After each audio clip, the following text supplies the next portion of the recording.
سنہری چڑیا اپنے گھر کے لیے ایک اچھا سا درخت ڈھونڈ رہی تھی۔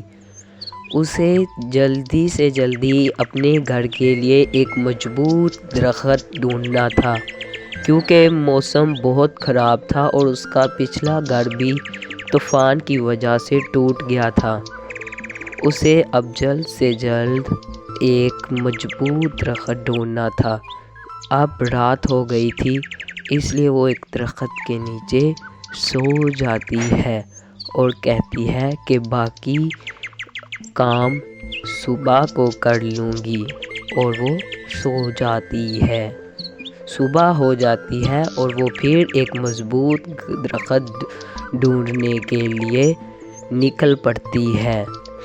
وہ ایک ندی کے پاس پہنچتی ہے۔ اسے ایک گھر نظر آتا ہے۔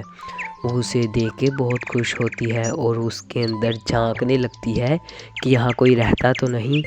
اس کے اندر کوئی نہیں تھا رہتا۔ وہ بہت خوش ہوتی ہے اور اس گھر کے اندر چلے جاتی ہے۔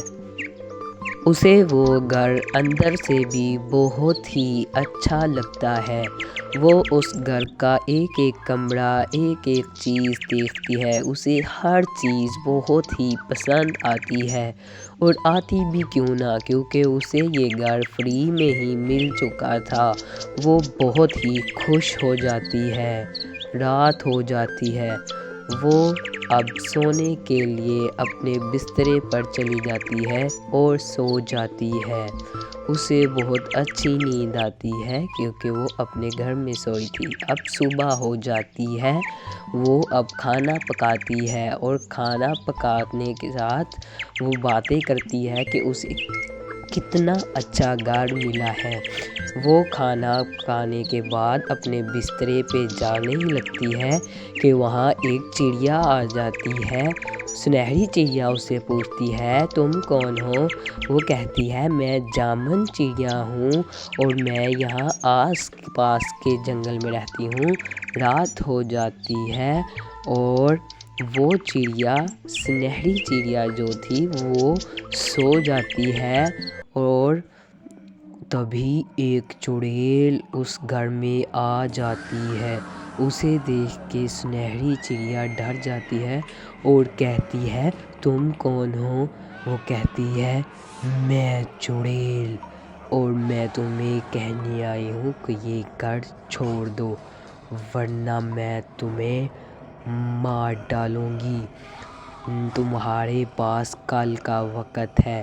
اور یہ کہہ کے اسے ڈرانے لگتی ہے اور کہتی ہے جلد سے جلد یہ گھر چھوڑ دو۔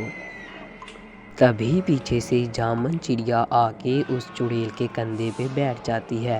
سنہری چڑیا اس سے پوچھتی ہے جامن چڑیا تم اس کے کندھے پہ کیوں بیٹھ گئی؟ یہ ہماری دشمن ہے۔ اس نے کہا یہ تمہاری دشمن ہے اور میں بھی، میں تو اس کی دوست ہوں۔ یہ سن کر سنہری چڑیا کو بہت صدمہ پہنچتا ہے، کیونکہ وہ جامن چڑیا کو اپنی بہت اچھی دوست سمجھتی تھی۔ وہ کہتی ہے دھوکے باز جامن چڑیا، تم نے میرے ساتھ اچھا نہیں کیا، میں تم سے اس کا بدلہ لوں گی۔ وہ دونوں غائب ہو جاتے ہیں۔ وہ سوچتی ہے اب میں کیا کروں، میں کیسے اپنے گھر کو ان سے بچاؤں۔ وہ ایک تانترک بابا کو بلاتی ہے اور کہتی ہے تانترک بابا میری مدد کیجیے۔ تانترک بابا اس کی مدد کرنے کے لیے راضی ہو جاتے ہیں۔ تب اگلے دن چڑیل اور جامن چڑیا آتی ہے تو وہ کہتی ہیں تم نے گھر چھوڑا نہیں ابھی تک؟ تو سنہری چڑیا ان سے کہتی ہے میں گھر چھوڑ دوں گی، لیکن اس سے پہلے میں تمہیں کچھ کہنا چاہتی ہوں۔ وہ کہتی ہے کہ کیا؟